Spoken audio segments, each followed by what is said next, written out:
Friends, we have discussed experimental methods in X-ray diffraction. We know that the basic equation uh, which is used to study the X-ray diffraction is nothing but it is 2d sine theta is equal to n lambda. That is the Bragg's equation. And we know that using this equation, we can study the experimental methods in X-ray diffraction. So we know that depending upon which quantity is varying, means whether lambda is varying or theta is varying, there are three different types of X-ray diffraction techniques that we can study. And those techniques are Lau method, second is rotating crystal method, and third is powder method, or it is called as Debye-Scherrer method. Now we are going to discuss in detail the Lau's method. We'll see what is the experimental arrangement and how this method helps to study the X-ray diffraction. Now here, if you look at the experimental arrangement of Lau's diffraction method, it consists of the flat plate camera, which contains a collimator with a fine hole to obtain a very fine beam of X-rays. So here you will observe that these are the X-rays, and they are passed through a flat plate camera. It contains, this is the collimator, so that a very fine and intense beam of X-rays is obtained. Now this beam of X-rays is a continuous beam of X-rays. It contains various values of the wavelength. It is a continuous or white beam of X-rays. Now there are two flat photographic films. This is the one photographic film, and this is another photographic film. This film is for back reflection, means the X-rays which are reflected in backward direction, they are made incident on this photographic film. And this film is for forward reflection, means X-rays which are reflected in forward direction, they will be allowed to fall on this photographic film strip. So these are the two film strips which are arranged in this way. Now, a beam of continuous X-rays, it is a made incident on a single crystal. So actually we'll observe that this is the single crystal, this is the single crystal, and this is the mount used to mount this single crystal, and crystal initially held stationary, and size of the crystal is very small. The crystal is of the size of 1 millimeter by 1 millimeter by 1 millimeter. So dimensions of this crystal are 1 millimeter by 1 millimeter by 1 millimeter. And the specimen is held stationary, and the wavelength of X-rays which are in the range of 0.2 angstrom unit to 2 angstrom unit. This range of wavelength is used to study the X-ray diffraction by Lau's method, because we have seen that there is a restriction on the wavelength. So lambda should be less than twice d. It depends upon what is the value of d that we have discussed in earlier lecture.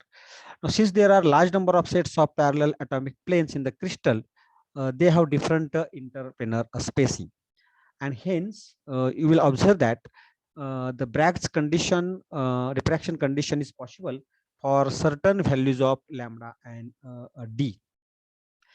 That means here there will be the matching of lambda, theta, and d, and there will occur the Bragg's reflection, and you will observe that reflected beam of X-rays, it will be like this. So these are the reflected X-rays, and these are reflected from the crystal planes, and they are allowed to fall on this photographic film.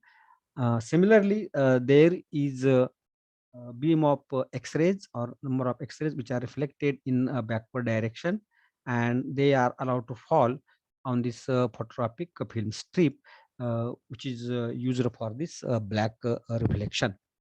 And when such a beam of reflected X-rays in forward and backward direction is allowed to fall on this phototropic film, uh, the different spots they are observed after developing this film, and those spots are called as Lau spots, and the pattern is called as the Lau diffraction pattern.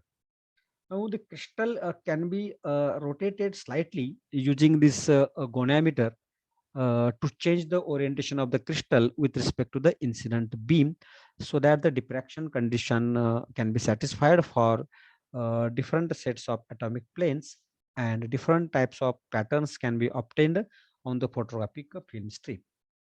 So this is nothing but the goniometer, and there is a scale on this goniometer, and it can be rotated about the vertical axis, so that we can bring the different crystal planes to occur the Bragg reflection, and we'll get the spots on the photographic film strip.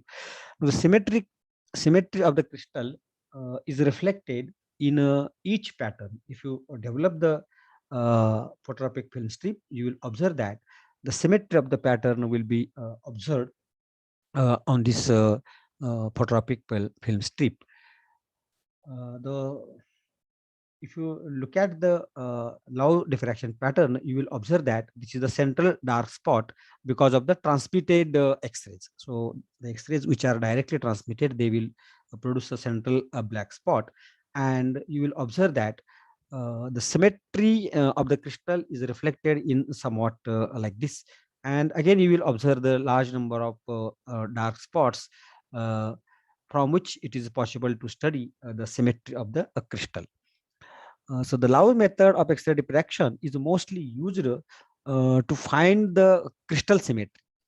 For example, if the crystal is having a four-fold symmetry, it is oriented, suppose it has a four-fold axis of symmetry, so that its axis is parallel to the beam, then the resulting Lau pattern also exhibit the four-fold symmetry. We have studied the symmetry operations of the crystal. What is the four-fold symmetry? Four-fold symmetry is nothing but if you rotate the crystal about the particular axis through 360-degree, then it should come into its original position four times. It is called as the four-fold axis of symmetry. So if you look at the diffraction pattern, if there is a four-fold axis of symmetry, so that will be reflected in this diffraction pattern. So if you look at this part of this our diffraction pattern, then you will observe that these spots are symmetric about this central central black spot, which shows the four-fold axis of symmetry. I have taken this as an example. Now, the shape of the unit cell can be determined using the symmetry pattern. So we can determine the shape of the unit cell using this diffraction pattern. However, Lau method is not practicable to determine the structure of the crystal. This is because there is a specific reason. That's why we cannot determine the structure of the crystal, because the number of wavelengths can be reflected from a single crystal plane in a different orders may superimpose at a single point, resulting in a loss of number of reflections. So that's why it is not possible to determine the structure of the crystal using this method. Now, one more thing is to be remembered as far as this method is considered. So this method is helpful to determine the imperfections or defects or strains in the crystal. So if there are defects in the crystal, we can detect those defects using this method. The imperfect crystal, we know that it has atomic planes which are not exactly a plane, but they are slightly curved. This is a part of uh, uh, defect in the crystal, and therefore instead of a sharp diffraction spots, we may get streaks, that means a line uh, showing the spots in this love pattern, and this streaking on the love pattern, it is called as the asterism. So that is one more thing it should be remembered. So in this way we can determine the symmetry of the crystal rather than crystal structure, and this method is used to determine the crystal symmetry. So this is very simple method which can be used to study the X-ray diffraction. So hope you might have understood this law method of X-ray diffraction. Don't forget to like and share my channel by clicking the button in the right bottom corner of this video. So don't forget to subscribe my channel so that I will prepare more and more interesting videos for you in coming future. Thank you for watching this lecture.